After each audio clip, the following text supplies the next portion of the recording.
Man, that yellow caged bird sure likes to sing. Dear Tim and Moby, who was Maya Angelou? Thanks, Kimmy. Maya Angelou was a famous American author and poet. She was a lot of things. She was an activist, a singer, a dancer, a journalist, and an actor and a director.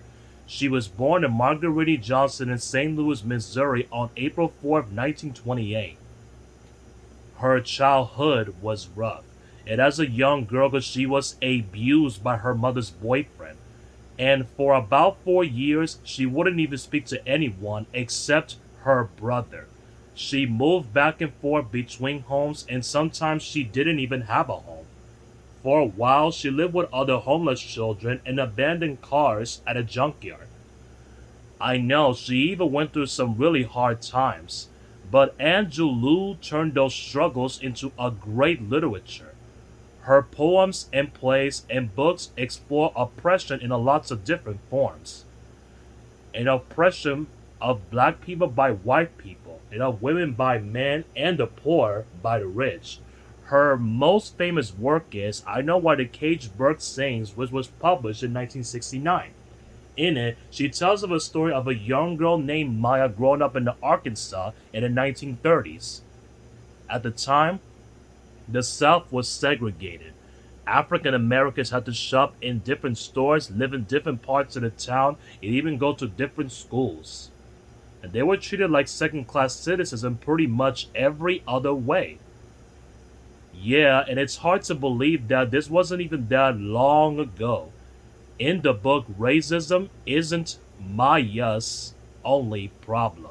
She goes through some rough events just like the way she did as a child. Her mother's boyfriend abuses her and her mother abandons her. Maya feels trapped by her poverty, her skin color, and her gender. She thinks that she's totally powerless over her body and with her destiny. But over the course of the book, she learns to acid herself to take control of her life. Well, the character Maya isn't exactly a younger version of Maya Angelou. In the book is based on her childhood, but it's not a strict autobiography, but that's a book where somebody writes their own life history. Instead, Angelou combined facts and fiction and in order to make her story more powerful.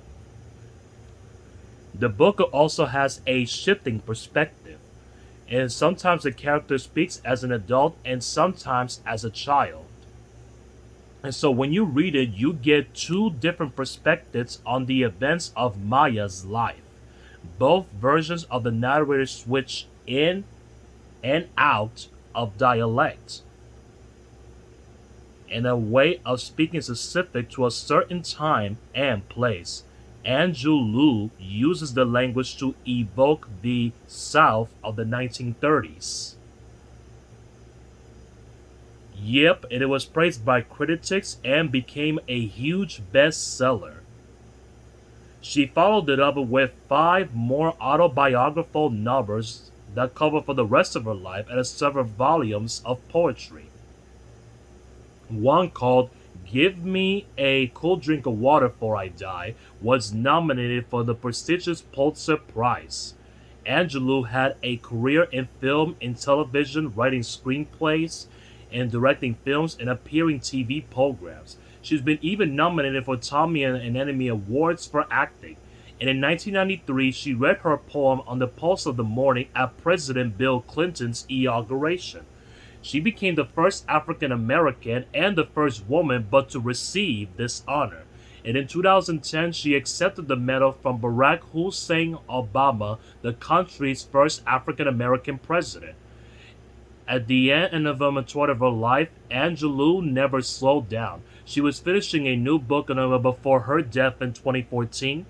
She was 86. Hey, why don't we open that cage?